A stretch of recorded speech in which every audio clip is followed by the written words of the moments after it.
Ok?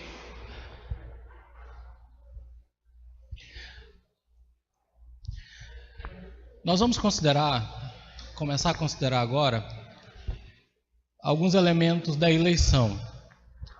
E nós vamos fazer seguindo mais ou menos esse caminho. O decreto, sua causa e sua fonte, seu objetivo, seus meios. Eu penso que é bom a gente ir detalhando, porque aí fica bem claro para todos nós o que a Bíblia ensina sobre esse assunto. Então vamos lá. O decreto divino da eleição. Então, é importante que a gente entenda que a eleição tem a causa em Deus e que é um decreto. Lembrar disso. Então, é algo que está determinado, definido. Não é algo a ser definido.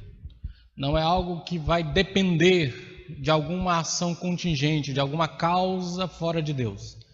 Quando a gente vê o decreto da eleição, a gente vê três fatores aí. A eleição como obra de Deus, a eleição como obra decretiva de Deus e a eleição como obra decretiva de Deus visando os indivíduos.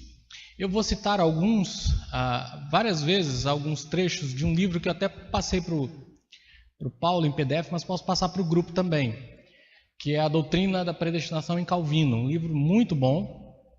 Pedir até Paulo se ele puder compartilhar no grupo, se tem no seu celular, no WhatsApp. Então eu vou fazer aqui depois, eu faço aqui.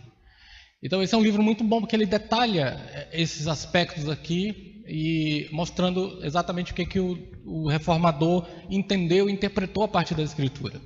Então, primeiro a eleição como obra de Deus. Segundo a Escritura, a eleição do começo ao fim é obra soberana do nosso Deus misericordioso. O texto básico que eu particularmente gosto de destacar é o Romanos 9, de 11 a 13. Veja lá, Romanos 9, 11 e 13.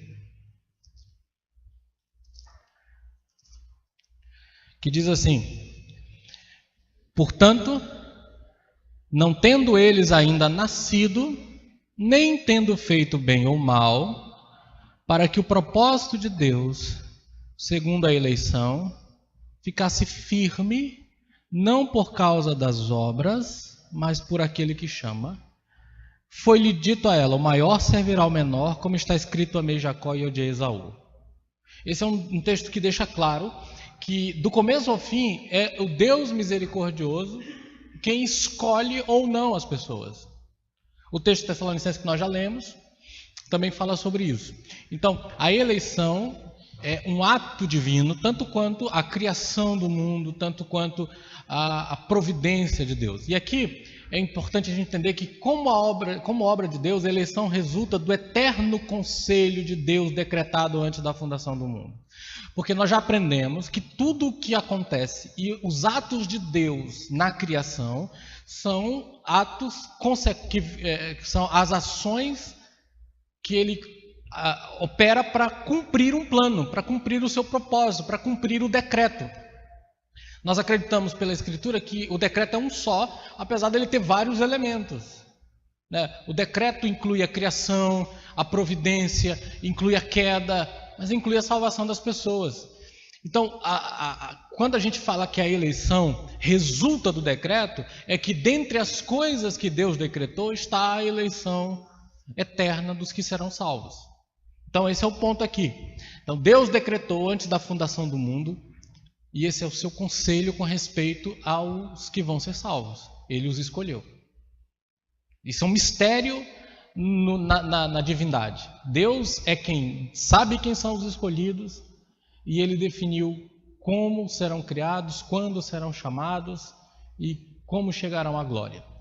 Como obra da eleição, ela se destina à salvação dos homens e mulheres, salvação que é operada inteiramente pelo nosso Deus. Então, por que a eleição é uma obra de Deus? Porque, primeiro, flui do decreto. Segundo, é que a eleição tem como alvo a salvação. E a salvação, de acordo com a Bíblia, é uma obra inteiramente de Deus. Do começo ao fim é Deus quem salva, é Deus quem produz fé na pessoa, é Deus quem leva a pessoa a Cristo, é Deus quem preserva essa pessoa, é Deus quem a santifica, quem a guarda, quem a leva seguro ao céu. O objetivo final da eleição não é atingido até que Deus, tendo operado a salvação dos eleitos e tendo-os levado para a glória, seja deste modo glorificado plenamente em si mesmo. Então, também fica claro que a eleição é uma obra de Deus por causa do alvo final. Porque a eleição ela não está completa, ou como ele diz assim, o alvo final não foi atingido até que os eleitos cheguem à glória. E ao chegar à glória, eles glorificarão a quem? Ou quem será glorificado em tudo isso? O próprio Deus. Então, isso mostra que a eleição é uma obra inteiramente de Deus, porque vem do decreto de Deus, porque tem como alvo a salvação dos eleitos, e salvação é uma obra de Deus, e o alvo final é a glorificação dos eleitos, que glorificará finalmente o nome do nosso Deus. Então é uma obra inteiramente dele, completamente dele, do começo ao fim.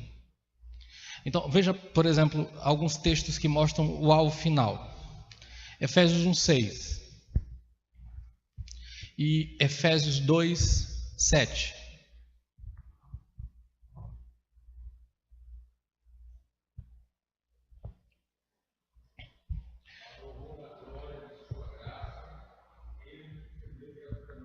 Então você vê, eleição e predestinação tem como alvo final a glória da graça de Deus, ou a graça de Deus ser glorificada.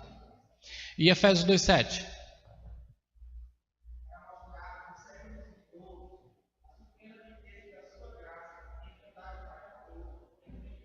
Então Deus tem como alvo demonstrar nos séculos que virão a suprema grandeza da sua bondade. Na minha versão diz assim: para mostrar nos séculos vindouros as abundantes riquezas da sua graça pela sua benignidade para conosco em Cristo Jesus.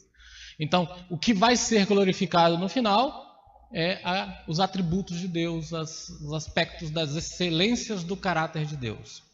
Então, olha só, como é uma obra de Deus, então a gente precisa entender o papel das três pessoas então da Trindade na eleição. Primeiro, o Pai é o autor do decreto, a eleição como obra de Deus, porque o Pai é o autor do decreto, e isso é muito claro. É à luz do terno decreto do Pai que as palavras de Cristo adquirem sentido. Por exemplo, todas as coisas foram entregues por meu Pai. A vontade do Pai que me enviou esta, que eu não perca nenhum de todos os que me deu. Isso está tudo em João capítulo 6, verso 37, verso 40. Assim, a dádiva do Pai é o começo de nossa recepção na segurança e proteção de Cristo. Então é Deus Pai quem decreta a eleição, quem planeja, quem projetou, quem determinou como e quem será salvo em Cristo Jesus. João 6, 37. Vamos lá, João 6, 37. Mostra isso também para nós de maneira clara.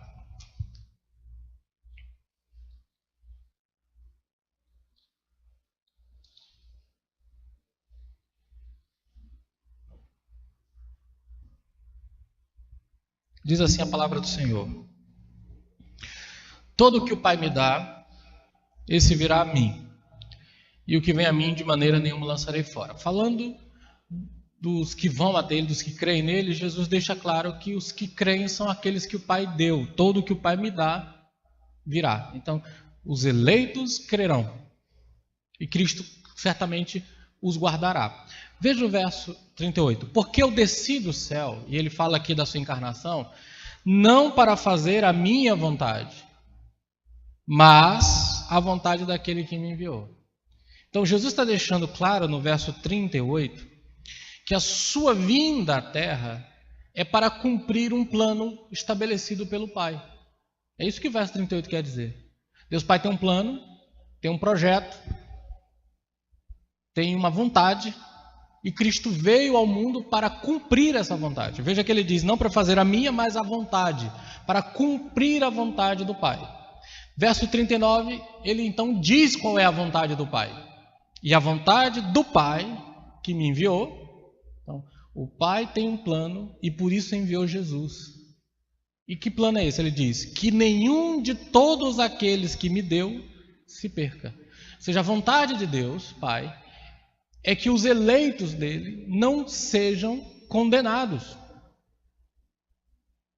se percam, pereçam, sejam destruídos por seus pecados. Mas ele diz, mas que o ressuscite no último dia. Pelo contrário, sejam salvos e tenham a vida eterna. Porquanto a vontade daquele que me enviou é esta, que todo aquele que me vê o Filho e crê nele tenha a vida eterna, e eu ressuscitarei no último dia. Então, como é que esses que o Pai deu não se perderão? Ele diz, eles verão o Filho, crerão no Filho, e o Filho lhes dará a vida eterna. Então você percebe que Jesus deixa claro que há um plano aqui, estabelecido pelo Pai, e que é a razão pela qual ele veio ao mundo. Existe um grupo de pessoas que Deus Pai não quer que sejam condenados. É por isso que Cristo veio ao mundo, por causa dessas pessoas. E a vontade do Pai não foi apenas enviar Jesus, mas também fazer com que essas pessoas creiam. Ele diz, porquanto a vontade daquele que enviou é esta, que os que vêm, creem, sejam salvos. Então, é um daqueles textos claros sobre eleição soberana de Deus. Deus Pai planejou a nossa salvação. Essa frase é muito, muito bonita. Deus Pai não quer que nós sejamos condenados. Nenhum daqueles que Ele me deu se perca. Essa é a vontade do Pai. Ora, se a vontade de Deus é que nenhuma dessas pessoas se perca, então nenhuma delas se perderá. Porque primeiro é a vontade de Deus, e segundo, que Jesus veio ao mundo para fazer com que isso aconteça. Jesus veio a esse mundo para que todos os que o Pai deu a ele jamais sejam condenados. Então é uma vontade de Deus. É aí que a gente está seguro. É decretiva. Aqui é a vontade decretiva. É a vontade de decreto, é o que Deus decretou. Eu quero que isso não aconteça.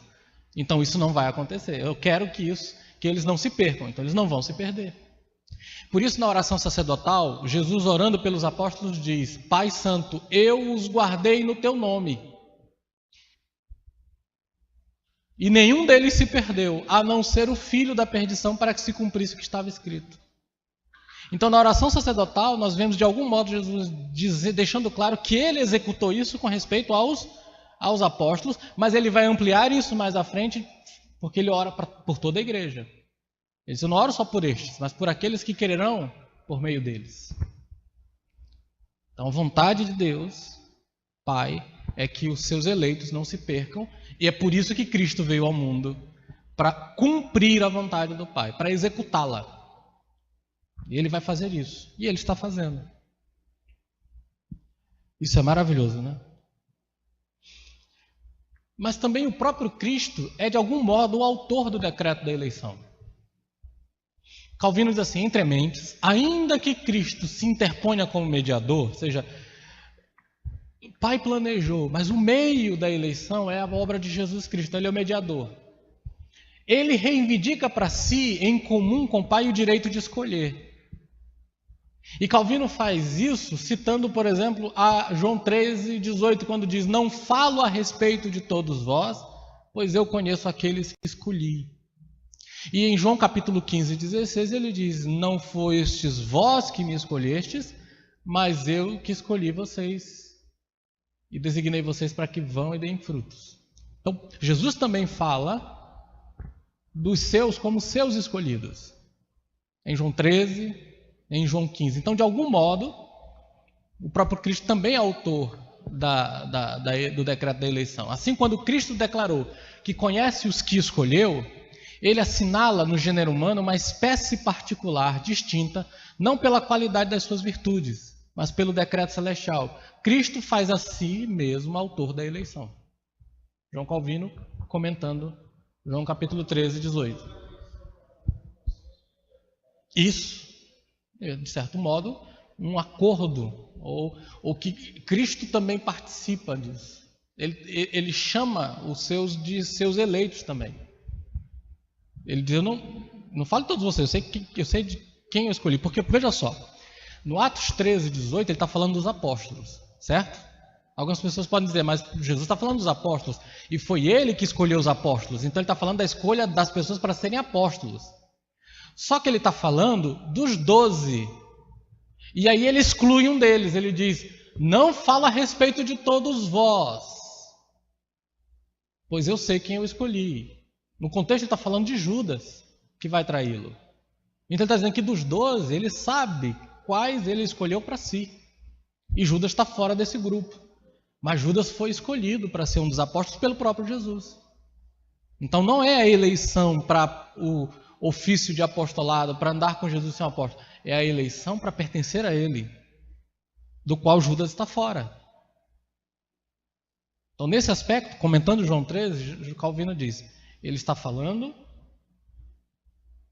ele assinala no gênero humano uma espécie particular, distinta, não pela qualidade de suas virtudes, ou seja, existe no gênero humano um grupo de pessoas que são distintas, não por algo nelas, mas pelo decreto celestial. Essas pessoas são distinguidas ademais pelo decreto de Deus. E Cristo, diz ele, faz-se a si mesmo o autor da eleição dessas pessoas. É maravilhoso saber que na eleição, e a eleição aqui, o Pai nos escolheu, Cristo é o mediador disso, mas é também, de algum modo, o autor nos escolheu também nele. Eu sei o que vocês pensam disso, mas isso é incrível. É maravilhoso saber isso.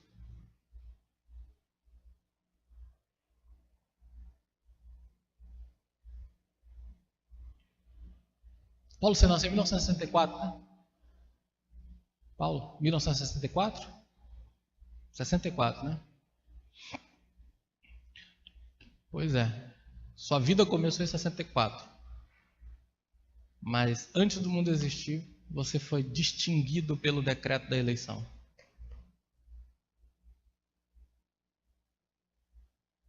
Você nasceu nesse mundo sem nenhuma consciência disso. Viveu uma parte da sua vida em obscuridade e desconhecimento desse fato. Mas um dia, por pura graça, seus olhos foram abertos. Por quê? Porque o grande amor de Deus selecionou você para ser dele. E nada mesmo, impediria que isso acontecesse. Porque a vontade daquele que me enviou é que nenhum daqueles que o Pai me deu se perca. Então isso dá uma segurança para nós maravilhosa. Dá uma segurança. Porque nós estamos seguros nas mãos desse Deus. E quais são os sinais disso? Bem, os sinais é a fé, entendeu? A comunhão com os santos, a busca de vida de santidade. São sinais externos de que isso aconteceu com você. Mas às vezes a impressão, e assim por conta da nossa própria experiência, a gente acredita que de algum modo tudo começou no dia em que a gente entregou a vida a Cristo. E o que estamos aprendendo é que isso está lá no decreto da eleição, lá na eternidade. Antes do mundo existir, Deus decidiu que você seria criado, e dentre as criaturas racionais, Deus decidiu amar você e dar a você a Cristo. E todos os atos de Deus em enviar Jesus ao mundo e preparar toda essa história tinha como alvo essa vontade extraordinária aqui, que nenhum daqueles que o Pai me deu se perca. Pense nisso, continue pensando e pensando e pensando e pensando nisso.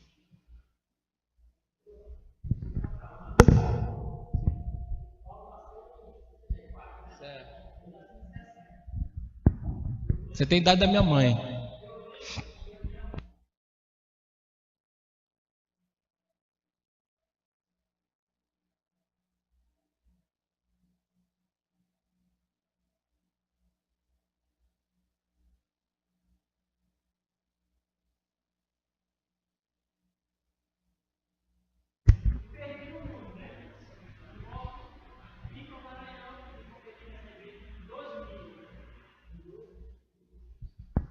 Tem 18 anos isso, né?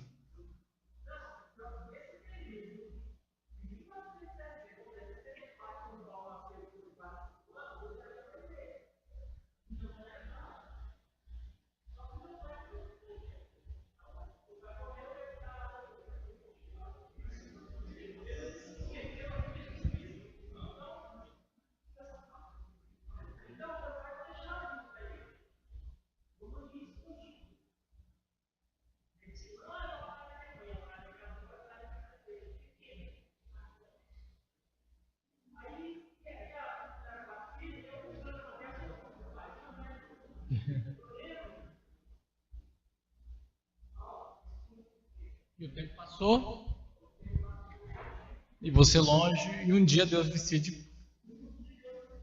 É o decreto, é a vontade de Deus. Né? Então, isso também dinamiza nosso evangelismo. Há um grupo de pessoas que Deus selecionou e que estão aí sendo chamadas. Nós só temos que chamá-las pelo Evangelho. Deus vai chamá-las pelo poder do Espírito. No tempo dele, mas vai. Nunca.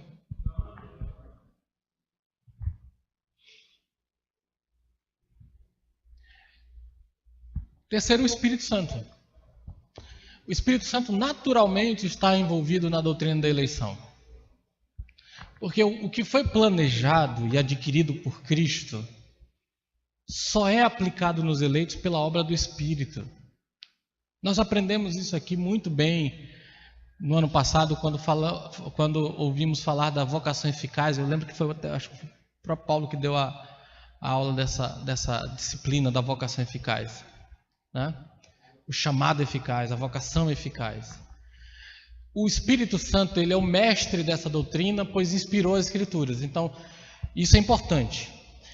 Porque se Deus decidiu registrar na sua palavra essa doutrina, é porque Ele quer que a gente aprenda. Porque tem gente que diz assim, não, pastor, essa é uma doutrina tão difícil que eu acho que a gente não devia nem tocar nesse assunto na igreja. Não, nós não podemos nos achar mais sábios do que o Espírito que fez registrar na Escritura o que Ele quer que a gente aprenda. O que está lá em Deuteronômio 29 é que o que é revelado é para nós e para os nossos filhos. Então, as doutrinas que estão na Bíblia devem ser aprendidas. Algumas certamente são mais difíceis, são. Mas Deus não quer que a gente as negligencie. Nem as deturpe, é claro. A gente não pode deturpá-las, jamais. Mas também negligenciar, nem um pouco, não pode. Deus quer que você aprenda o que está lá. E é interessante que, por exemplo, a carta aos Efésios foi escrita por uma comunidade marcadamente de escravos da comunidade de Éfeso, e Paulo não tem nenhum constrangimento de começar a carta falando sobre a eleição. Ele não está escrevendo para teólogos, não é uma doutrina para catedráticos. A carta aos Romanos é escrita por uma igreja igualmente mista, de judeus, gentios, muitos escravos, mas a doutrina é tratada de maneira clara nessas escrituras, porque é a vontade de Deus, é o que Deus fez, é o modo. E ao revelar o que Ele faz, Deus está glorificando a si mesmo e quer que nós também glorifiquemos o seu nome. Então o Espírito revela isso, Ele é o mestre das Escrituras, porque Ele fez registrar, Ele é o mestre dessa doutrina, Ele nos está ensinando pela Bíblia. Mas, e mais significativo, sua obra soterológica consiste em executar o decreto.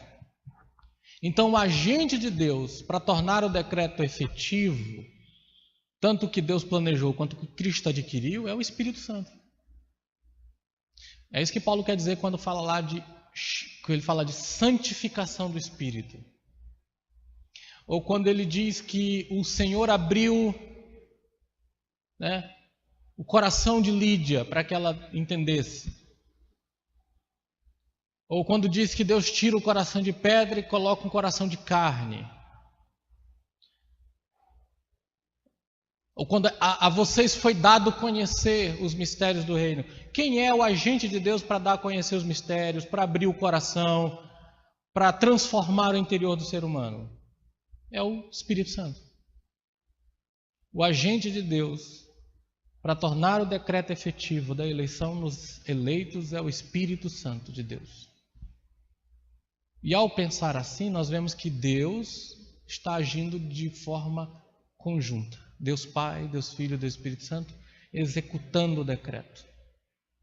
Os que o Pai escolheu, o Filho redimiu, e os que o Filho redimiu, o Espírito, ele opera neles para conduzi-los à fé. Então, eleição é uma obra inteiramente de Deus. Isso é importante porque tem pessoas que podem, e até ensinam isso. Não, Deus fez a parte dele. Ele fez tudo o que era necessário. Mandou Jesus para morrer na cruz, manda o evangelho ser pregado. Agora depende do homem escolher ou não. Vocês já ouviram isso, né? O tempo todo a gente ouve isso. Então, ao dizer isso, eles estão dizendo que o decreto de Deus da salvação depende da escolha humana. E aí o homem pode frustrar um plano eterno de Deus. Deus até quis salvar, mas o homem decidiu que não quer. De acordo com a Escritura, não funciona assim. É uma obra inteiramente de Deus. A própria resposta do homem à pregação do Evangelho é uma obra de Deus no ser humano. Deus vai até o homem, dá a ele o novo nascimento, dá a ele a fé e o arrependimento, tudo que foi adquirido por Cristo na cruz para que essas pessoas sejam salvas. Então, eleição é uma obra de Deus. No homem não tem parte alguma nisso.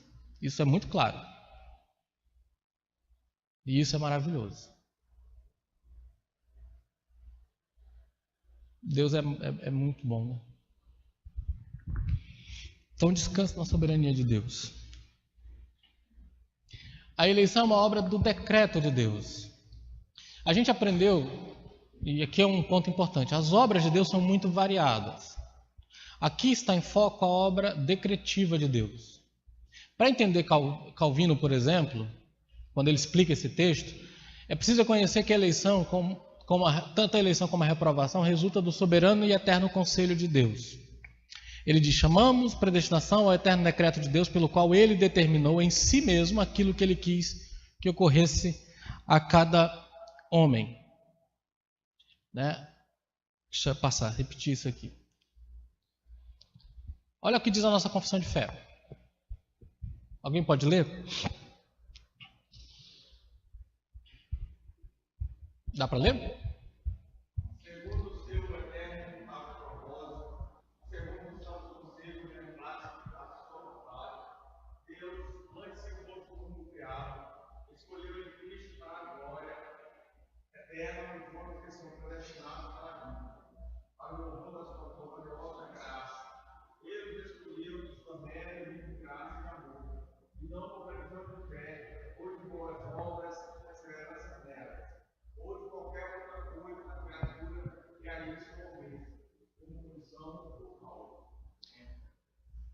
Então, percebe? Segundo o santo conselho e beneplácito da sua vontade. Quando a gente estuda o decreto, a gente aprendeu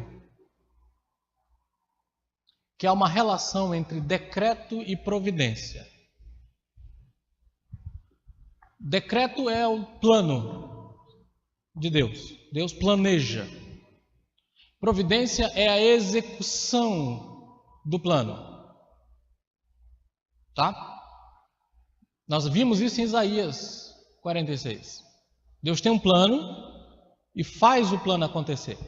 Citando aqui novamente Calvino, ele diz assim: porém nós temos a Deus como soberano e governador de todas as coisas, o qual, de acordo com a sua sabedoria, tem desde a eternidade decretado aquilo que ia fazer, e agora, por seu poder, realiza o que decretou. Pronto, é isso aqui. Decreto. Desde a eternidade, decreta aquilo que ia fazer. Providência. Por seu poder, realiza o que decretou. Então, a providência é o governo de Deus sobre o universo, em que cada detalhe desse universo, do que acontece por sua vontade. E ele faz essas coisas acontecerem porque ele tem um plano. Vamos lá, Efésios 1:11.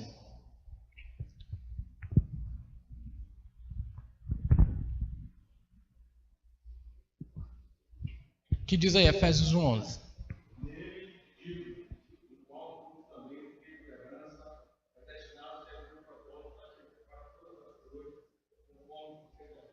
Você vê que Deus faz todas as coisas. Ele executa, opera, é um outro termo. Agora, qual é a base das operações de Deus, dos atos de Deus? Ele diz, ele faz todas as coisas conforme o conselho da sua vontade. Então ele tem um plano, ele planejou algo para a criação e ele executa o que ele planejou. Ele opera todas as coisas conforme esse plano. E dentre as coisas que ele planejou, diz Paulo, sermos predestinados para sermos herança dele é uma delas. sermos a herança de Deus foi o que ele planejou. Então, se o plano dele para nós é sermos a sua herança, ele executa as coisas para fazermos a sua herança. Ele opera isso. E aí ele vai descrever como isso é feito aí no tempo. Ele diz: o evangelho é pregado, nós cremos e somos selados pelo Espírito. Então, a obra do evangelho que nos leva à fé e a receber o Espírito Santo é uma ação de Deus que ele executa no tempo por causa do plano que ele tem para nós. Veja que Calvino diz: não há poder errático, ou ação, ou movimento nas criaturas, porém, que elas de tal modo são governadas pelo secreto plano de Deus, que nada acontece, a menos que seja intencional e voluntariamente decretado por ele. Nem mesmo um único ato, um erro, ou um acerto, ou ação do ser humano ocorre sem que Deus não tenha decretado. Então, esse é o plano sendo cumprido. A gente aprendeu isso, né? E é uma verdade incrível da soberania de Deus. Há uma relação, então, entre o decreto. Ele diz, resumindo, desde que a vontade de Deus é a causa de todas as coisas, considerai a sua providência como o princípio determinativo de todos os planos e obras humanas. Não só para exibir sua força nos eleitos, que são governados pelo Santo Espírito, mas também para compelir os réprobos à obediência. O que ele quer dizer? A vontade de Deus é a causa de tudo o que acontece. Não apenas nos eleitos, mas também nos reprovados.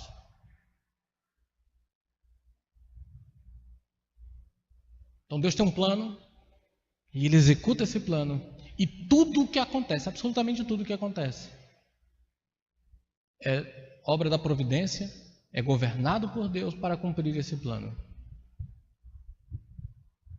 Tudo. Essa parte está clara, não está?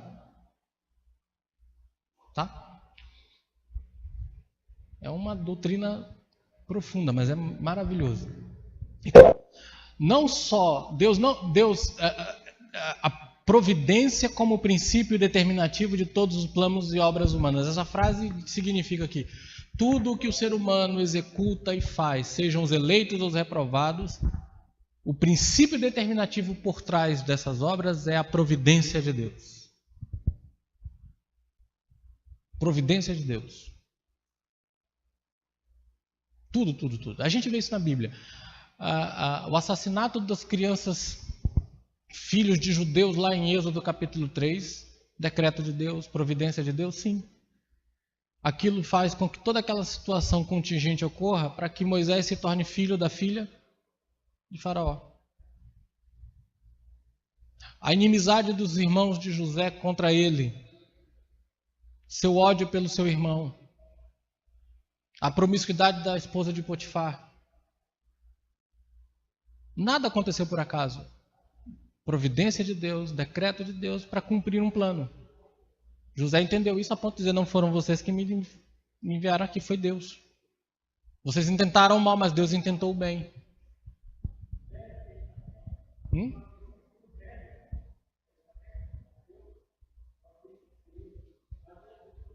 Sim. Todos os atos da história, desde os governantes até os detalhes mínimos, como por exemplo, uma certa viúva moabita decidida a andar com a sua sogra. Tudo providencialmente orquestrado por Deus para cumprir seus planos. Então, nós temos que lembrar dessas coisas quando pensamos na eleição, porque aí a gente aprende que esse plano maravilhoso de salvação vai se cumprir de fato na vida de cada um, porque todos os detalhes para conduzir alguém à fé foram orquestrados por Deus. Todos. E são executados por Ele também. Cada detalhe na sua vida que o levou a ouvir o Evangelho em algum momento, por mais fortuito que possa ter parecido, por mais que cada detalhe havia sido não apenas predestinado por Deus, mas Deus executou para chegar até você. Talvez um vizinho evangélico, talvez um familiar, talvez uma pessoa que te levou à igreja, talvez um folheto que chegou às suas mãos. O meio que Deus escolheu, mas os detalhes mínimos para levar a cabo o seu plano, Ele executou na sua vida. Então está uma associação extraordinária de providência e decreto. O decreto é o plano, providência é a execução do plano. E nas duas coisas, Deus é o autor delas. Deu para entender? Tem alguma dúvida nesse ponto? Alguma pergunta? Pode perguntar, mano.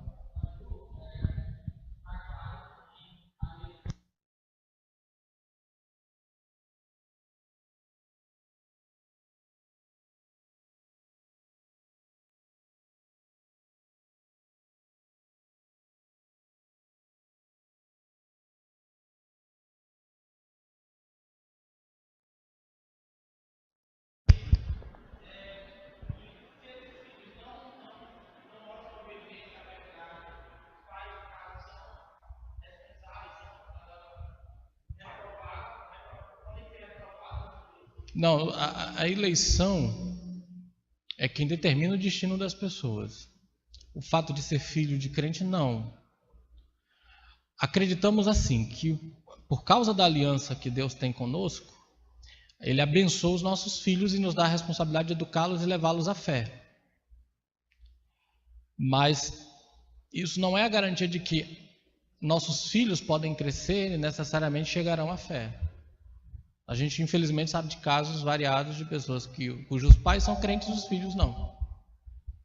Não só na história, mas ainda hoje você sabe disso. Pessoas que vão morrer, infelizmente, descrentes, apesar de ter sido criados num lar genuinamente cristão. Né? Infelizmente, isso é uma verdade. Né? Por exemplo, isso. Sim, sim. E infelizmente você vai ter esses casos. Mas isso não quer dizer que os pais, nesse caso, é uma prova de que os pais não são eleitos. Não.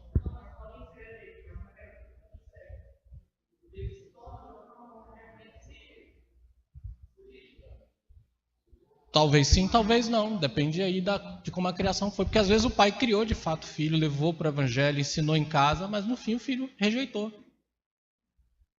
Agora, há pais negligentes, apesar de crentes negligentes com a educação espiritual do filho, e o filho se perde. Então você não tem como determinar isso. Lembre-se que a gente aprendeu aqui que a resposta da pessoa ao evangelho é um sinal da eleição ou não. Então, se ela vai crer no evangelho, tendo sido educada piamente pelos pais, dedicadamente, zelosamente, se ela creu, é porque Deus escolheu. Mas ela pode ter sido educada, criada, ensinada e não crer. Porque ela não foi eleita. Entendeu? Judas Iscariotes, por exemplo. Quem? Judeu? Membro da comunidade da aliança? E aí? Então, pode, infelizmente, acontecer. Né? Uhum. Sim.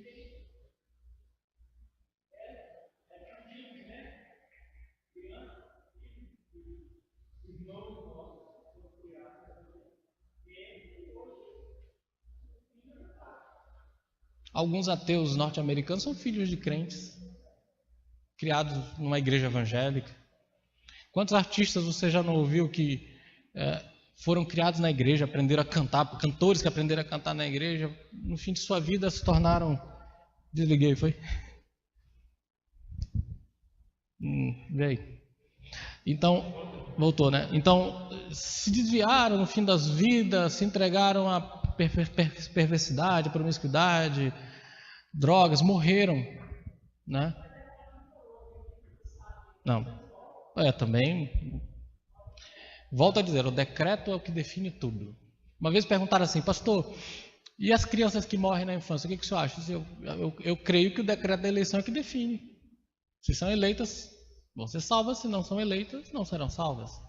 É a eleição, ou seja, é Deus que sabe. Um versículo prova que diz que toda criança que morre vai para o céu, não achamos.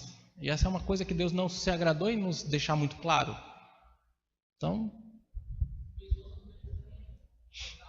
a nossa confissão entende que essas que não são capazes de ouvir o Evangelho externamente são salvas pela graça. Só que ela coloca uma condicional lá. Ela diz assim, se eleitas. Entendeu? Então, no fim, a eleição define isso. É a eleição. Outra pergunta?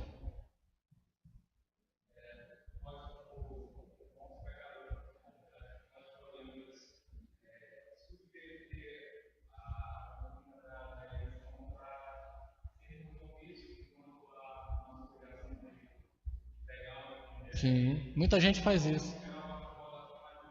Sim. Sim, muita gente usa. Não, o antídoto é perceber uma coisa. Primeiro, nós já aprendemos que a eleição inclui não apenas os fins, como os meios. Então, como os eleitos chegarão à fé? Pela pregação do Evangelho. E mais, o Sproul no livro Eleitos de Deus diz assim, se Deus determina que eu pregue o Evangelho, se Ele diz na palavra dele que eu tenho que pregar o Evangelho, então não me interessam os resultados, eu tenho que obedecê-lo. Então eu tenho que obedecer ao mandato de Deus. Então, pregar o Evangelho é uma ordem. Se eu não prego, eu estou desobedecendo uma ordem.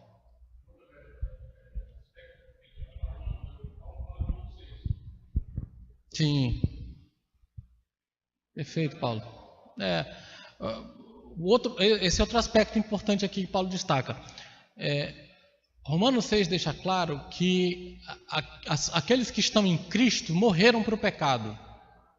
Então não podem mais viver no pecado como se fossem escravos.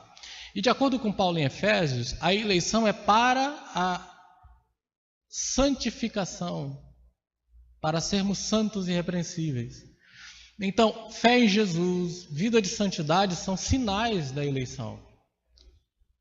A gente conhece o eleito pelos frutos. Mas tem um texto interessante, novamente o 2 Tessalonicenses, vai lá, 13 e 14. 2 Tessalonicenses, capítulo 2, 13 e 14. Leia o 13 e 14.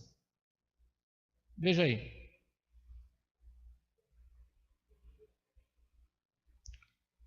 Vai lá, leia aí, mano. Você aqui. 2 Tessalonicenses, capítulo 2, versos 13 e 14. Pode ler aí bem alto.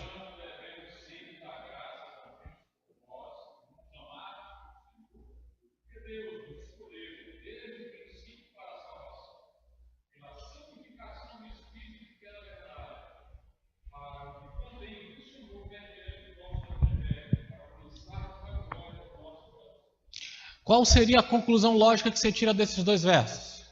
Que aplicação você faria para os seus leitores se você escrevesse esses versos? Alguns erradamente diriam, então descanse, irmão. Esteja seguro. Mas veja como ele começa o verso 15. Assim, pois, ou seja, porque vocês foram escolhidos, porque vocês foram chamados, porque o destino de vocês é seguro e certo, porque vocês vão para a vida eterna e vão alcançar a glória de Deus, vocês devem fazer o quê?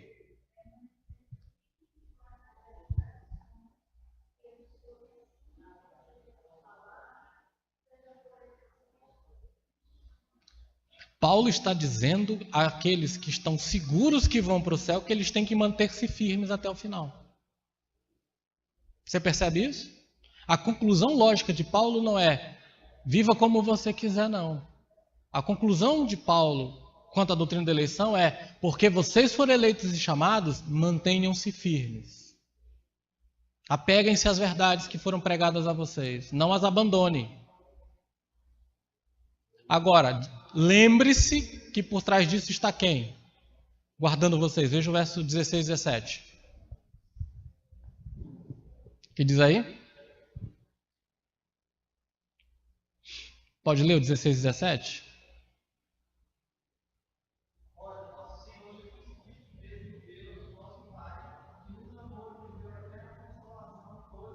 O que é que ele vai fazer? E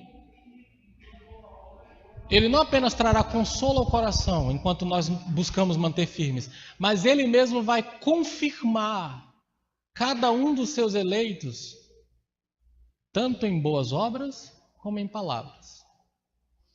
enquanto eu luto para me manter firme, o próprio Deus estará operando em mim, dando-me consolo e confirmando, me mantendo, fazendo as coisas que Ele ordenou que eu faça. Né? É a obra de Deus e a minha resposta a essa obra. Filipenses 2,13, como Paulo está falando, 2,12 diz: operai a vossa salvação com temor e tremor, porque é Deus que opera em vós, tanto querer como efetuar.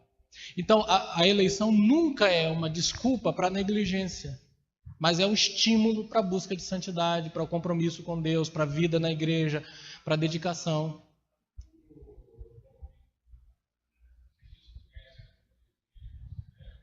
Você está se enganando.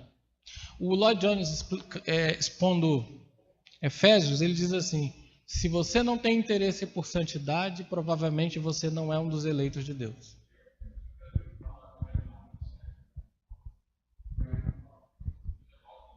O auto-engano, a pessoa achar que é alguém um salvo e na verdade é um perdido. Mas como é que você sabe isso? Ele diz: você conhece a árvore pelos frutos. Então, o modo como a pessoa vive revela quem ela é. Isso quer dizer que os crentes sempre serão perfeitos e sem pecado? Não. Mas há uma diferença entre errar, andar nas trevas, ou seja, ter um estilo de vida marcado por pecado, é diferente de alguém que cai em pecado. O eleito, o crente, ele cai, infelizmente. Porque se ele disser que não tem pecado, está se enganando e chamando Deus de mentiroso. Mas viver na prática do pecado como desculpa para a eleição é uma desculpa para viver? Não, isso não existe.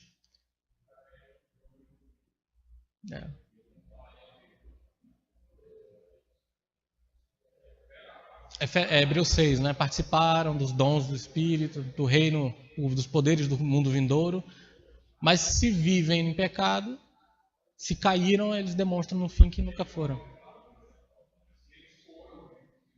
Não eram dos nossos. A saída deles é a prova de que não pertencem.